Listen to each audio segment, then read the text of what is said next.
Halo teman-teman, apa kabar hari ini? Semoga sehat selalu ya, dimanapun kita berada. Pada video hari ini kita akan sharing analisis pada pair Euro USD untuk minggu depan. Kita coba lihat di time frame weekly.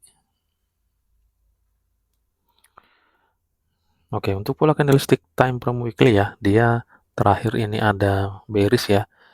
Oke, bearish ini tapi tidak mampu untuk ngebreak shadow candlestick bullish sebelumnya. Oke, kita marking seperti ini. Nah, ini area yang ketika nanti mampu di break, ya harga ini akan lanjut turun. Ya, jadi kalau berdasarkan rejection-nya itu dari area shadow candlestick ini. Oke, ini nanti boleh kita refine ya. Ini memang sudah menutup imbalance ini ya, di sini ya. Lalu harga naik. Nah, ini kemungkinan besar ini masih ada area yang fresh di time frame kecilnya. Ya, jadi itu nanti maksudnya sebagai penghalang harga ya untuk melakukan penurunan. Oke, seperti ini yang bisa kita lihat pada weekly-nya ya.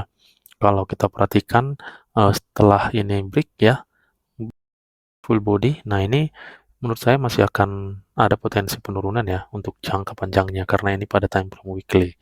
Harga ini sudah berhasil retest, harga retest sampai pada zone ini, lalu ini sudah mulai mengalami penurunan. Nah, menurut saya ini sih area yang penting nanti kita pantau ya.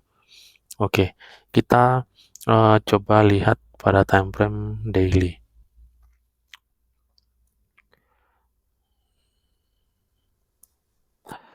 Ya, ini ya pada daily juga ditutup oleh candle bearish panjang ya.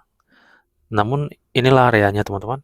Kalau pada uh, daily sudah jelas ya. Ini ada support area.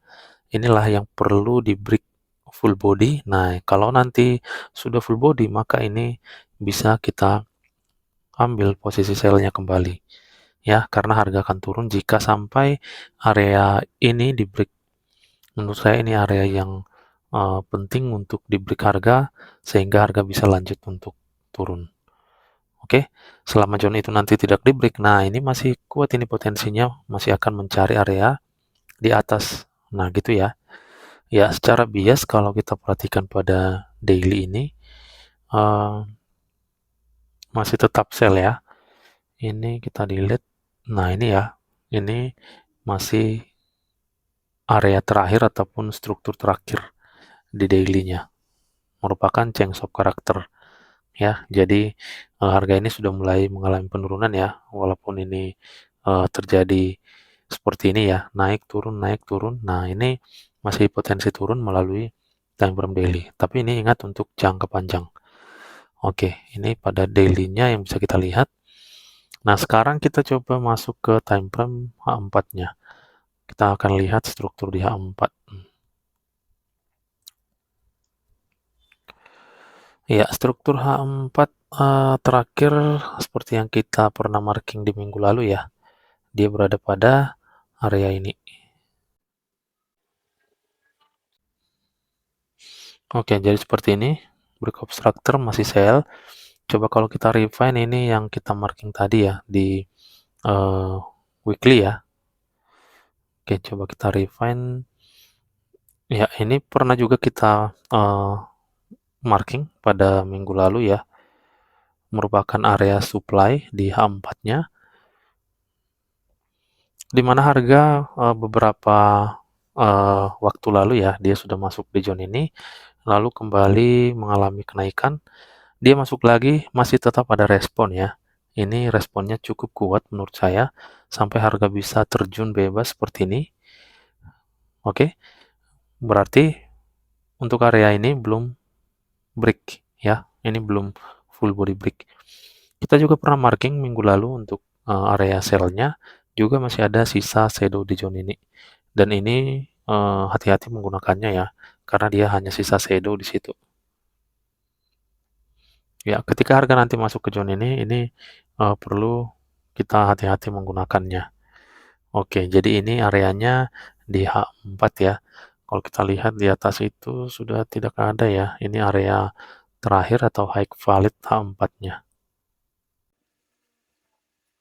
Inilah struktur H4 yang saat ini harga sedang rejection ya dari area entry berupa supply di sini. Oke. Eh, ini area penting yang ketika di break maka harga akan turun. Yang kita marking tadi pada weekly ya. Oke, sekarang berarti nanti kita harus cek dulu ini ya. Ini zone-nya area yang paling utama kalau di break maka harga akan lanjut turun. Ini coba kita refine ya. Ini tadi di area weekly ya, di time frame weekly itu masih ada sisa support di sini ya yang masih fresh. Jadi ini juga menjadi penghalang harga untuk turun. Saat harga nanti turun, nah ini bisa kita jadikan sebagai area entry buy di mana kita memerlukan pola konfirmasi berupa candlestick ya untuk mengambil posisi buy-nya.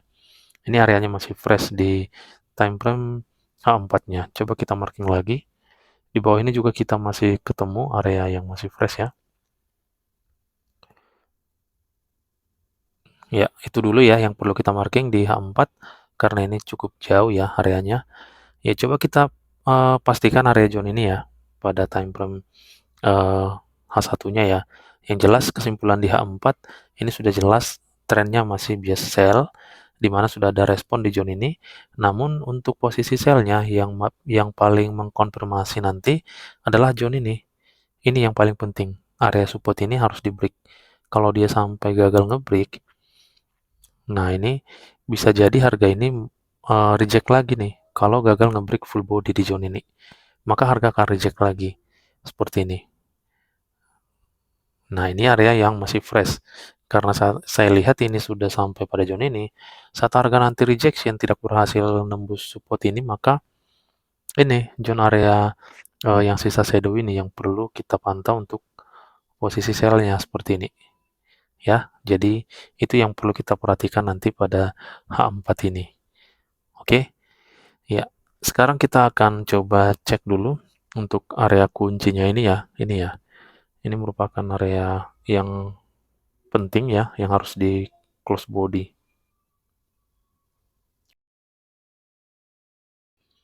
Hmm, struktur H1 dia turun, naik. Ya, ini ada area ya, area high, high valid ini. Nah, ini ternyata sudah berhasil di break ya, di sebelah kanan ini. Ya, harga ini cukup lama ya, membuat penurunan-penurunan naik lalu berhasil menembus. Sekarang kita sudah ada bos ke atas di sini. Jadi bias pada H1 ini masih buy. Ya, ini bos H1. Jadi trennya masih buy. Ini harga turun, ini sudah mengambil inducement lalu, nah ini teman-teman, ternyata ini merupakan low valid di H1. Nah, ini area kuncinya yang kita bilang tadi ya. Ternyata ini low valid yang kalau di break ada perubahan tren atau change of character. Jadi ini penting banget untuk kita eh, perhatikan ya. Ini masih fresh areanya, supportnya ya. Ya, ini bisa kita jadikan area entry buy dengan catatan harus benar-benar terkonfirmasi. Ya, jadi area kuncinya ini kalau sampai di full body break, maka kita boleh siap-siap ikut bias sell di H1-nya. Jadi seperti ini. Jika full body belum sampai ke zone ini, nah kita boleh seperti ini. Cari area entry nanti, nah harga ini lanjut turun. Ini area terdekatnya sebagai area target kita. Ya, jadi jangan terlalu lama hold position. Nah, gitu maksudnya. Ya, itu target pertama, ini target kedua. Kalau sampai ini di break dan tidak menghasilkan konfirmasi entry buy, maka kita masih bisa lanjut untuk posisi sell-nya. Tapi saat di sini nanti harga memberikan konfirmasi untuk buy-nya, muncul candlestick kenaikan, nah kita boleh ambil posisi seperti ini. Cari lagi area entry nanti ataupun area-area terdekat sebagai targetnya. Ya, itu yang bisa kita pantau ya, seperti ini. Iya. Oke, jadi itulah teman-teman, jika dia sampai mampu close body di zone area low valid ini. Lalu bagaimana jika tidak mampu? Maka kita bisa cek ini area untuk buy ataupun konfirmasinya. Perhatikan konfirmasi yang muncul di area support yang masih fresh ini. Nah, kalau sampai terkonfirmasi, kita bisa nih ambil posisi buy-nya, target paling maksimal di area high ya. Tapi saya selalu sarankan jikapun kita mengambil posisi buy-nya melalui pola candlestick, gunakan Fibo retracement untuk mengambil TP yang rasional banget. Jadi kita bisa mengambil posisi buy. Ya, jadi seperti ini nanti kalau terkonfirmasi di sini. Ya, saya harap teman-teman mudah ya memahaminya ya. Oke, nah inilah teman-teman yang bisa kita pantau ya.